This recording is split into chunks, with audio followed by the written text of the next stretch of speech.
ошондо күч кереги үч адамга добуш берет. Өзі спортсмен, чемпиондук духу бар. Башка кнопка баскыч депутаттардан өйдөрөөк турат деп ойлоп турбуз. Көрсө жогорку кеңешке келген киши биринчи эле шакылдатып кнопка басууну үйрөнөт тура. Шайлообек Атазов добуш берүүдө кечээ ошол талантын көрсөттү. Суранып атпайбы, мага доверенность берипчи, басып койдум. Мыйзам өтүш керек. Өткөрүш керек дегени министрлер кабинети жөнүндөгү конституциялык мыйзам болчу. Аны депутаттар күн мурун гың дебей, ордунда жок кесиптештердин ордуна добуш берип өткөрүштү. Болбосо жыйында 50 гана депутат болгон. Конституциялык мыйзамды өткөрүү үчүн бери дегенде 80 депутат болушу керек эле. Бүгүн дал ушул кыстап күч менен өткөрүшкөн министрлер кабинети жөнүндөгү мыйзамды талкуулайбыз, саламатсызбы? Каалайбызбы, каалабайбызбы, бул мыйзам өтмөк. Акыры ал кабыл алынышы керек эле. Антпесе жаңы конституциянын ишке киргенине жарым жыл болоюн деп калды. Өкмөт ошол баш мыйзамга тиркелүүчү мыйзамы жок иштеп келген.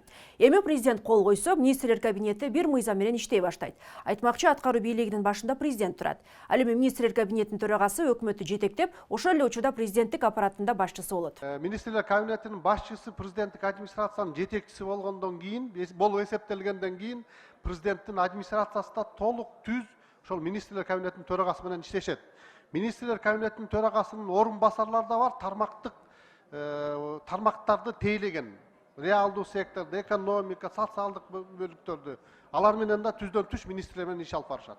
Түшүнүктүү, бул министрлер кабинети коллегиальный орган болгондон кийин чечимге ошол кабинет министри алган чечимге ким кол коет? Төрагабы?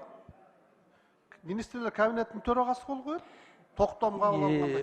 Ошол токтомдорго мына өткөндө эле бир случай болбоду беле. Эгер президенттик администрация, президент каршы пикирин берсе, ал токтом анда эмне жокко чыгабы же кандай болот? Бул аткаруу бийлигинин башчысы президент. А кабинет министрлер чечим кабыл алды, токтом кабыл алды. Бул токтом аткарылышы керекпи? Милдеттүү түрдө аткарылышы керек. Бул деген укуктук ченемдик акт. То есть президент буга возражение бере албайт. Туура ошондой болуп калат. Кандай возражение бере албайт? Президент аны жокко чыгарып коюуга да укугу болот. Ал деген башында туруп атпайбы? Өзүнүн указы менен, жарлыгы менен. Дагы эле ошондо эки бийликтин мындай болуп калбайбы? Кабинет министри бир чечим кабыл алып, эртең президенттик администрация же болбосо президент аны жокко чыгарып, мындай келишпестик болуп калбайбы? Бул жерде ошол жери кандай мындай взаимодействие? Ага жол берилбейт, Шерал Итибаевич, себеби министрлер кабинетинин чечиминин долбоорун президенттик администрация өзү даярдайт. Кыскасы, аткаруу бийлигинин башында президент турат. Ал эми министрлер кабинетинин төрагасы болсо, жөнөкөй тил менен айтканда президенттин орун басары, өкмөттүн ишин жүргүзөт. Анын да орун басарлары болот экен. Мурдагыдай вице-премьер-министрлер, андан кийин министрлер. Теперь вам все понятно. Бул жагы түшүнүктүү болду. Көпчүлүккө дагы бир нерсе түшүнүксүз болуп турат. Министрлер кабинетинин төрагасынын статусу жана ага берилген артыкчылыктар. Жаңы конституция боюнча Улукбек Марипов өзүнчө бир бийлик бутагынын башчысы, премьер-министр эмес. Ал азыр аппарат башчы жана кабинет төрагасы. Бирок азыр ал кортеж жана коопсуздук кызматкерлеринин коштоосунда жүрөт. Эми бул жагы кандай болот? Вопрос этот задам представителю президента. Есть позиция какая-то вот по этому поводу? Вот у вас Сүйүнбек Сапарбек сейчас ездит без сопровождения, что очень хорошо. А почему председатель кабинета министров ездит, как вот премьер-министр раньше ездил? Сейчас это обычный помощник президента. Дастан Алабаевич, сиз юристсиз жакшы билесиз, азыр мыйзам бар. Бул мыйзам кабыл алынгандан кийин анан каралышы мүмкүн. Башка мыйзамда каралган. Государственная охрана государственных должностных лиц дегенде карасаңыз, ошол жерде бар 4 мамлекеттик башчынын 3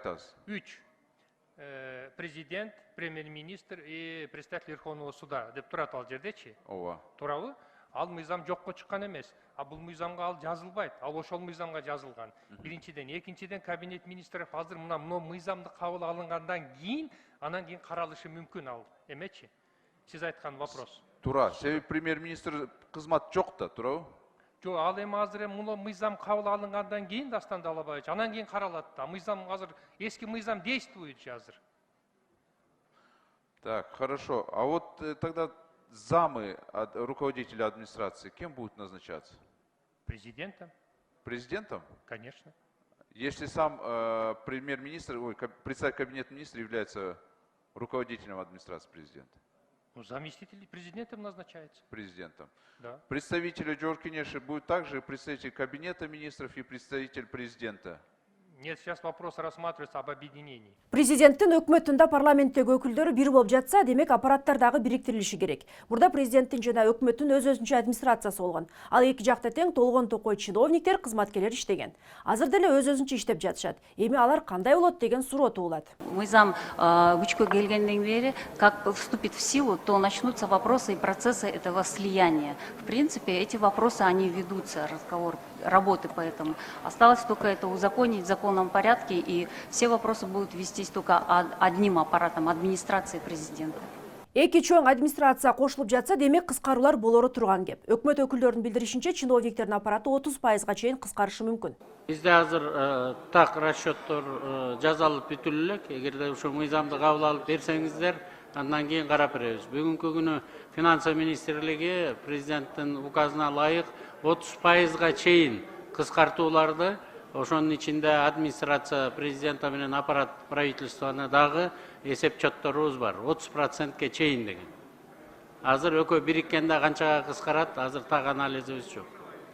Кыскарганы жакшы, бирок министрлерге кеткен чыгымдар жагы да кызыктырбай койбойт. Кече талкуу учурунда депутаттар өкмөт мүчөлөрүнө кызматтык үй да берилет деп жазып келишкенине кызыкты.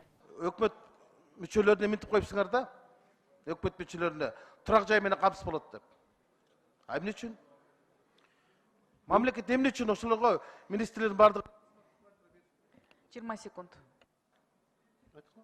анан иные государственный комитет башынын бардыгына ошо мүмкүнчүлүк барбы? Кайсы тамдарды бересиңер? Же жалаң тамы жоктор иштейби? Министр болуп. Эта норма существующая, она была. И, в принципе, мы внесли, наоборот, ужесточающие моменты, что... Сиздин сөзүңүз мен уккан жокмун. Эл түз эфирден көрүп атат да катыра айтсаңызчы. Хорошо. Сейчас я еще раз повторюсь.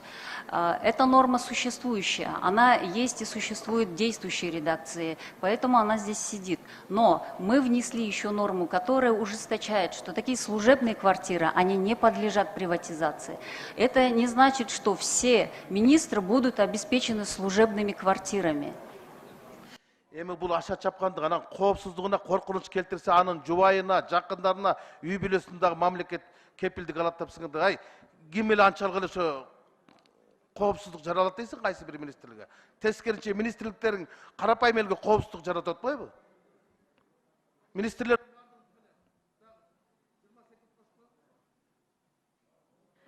20 секунд. мынчалык эмне үчүн жеңилдик бердиңер? Соцпакет, сыйакы деп. Өздөрүнүн ушунчалык анан мыйзамды да конституциялык мыйзам кылып жазып келдиңер да. Жөнөкөй эле мыйзам кылсаңар болбойбу? Кыргыз укасынын өкмөтүнүн жөнүндөгү эле мыйзам кылып. Эми башка мыйзамдар иштей албай калат да, конституциялык мыйзамдын алдында калып калат.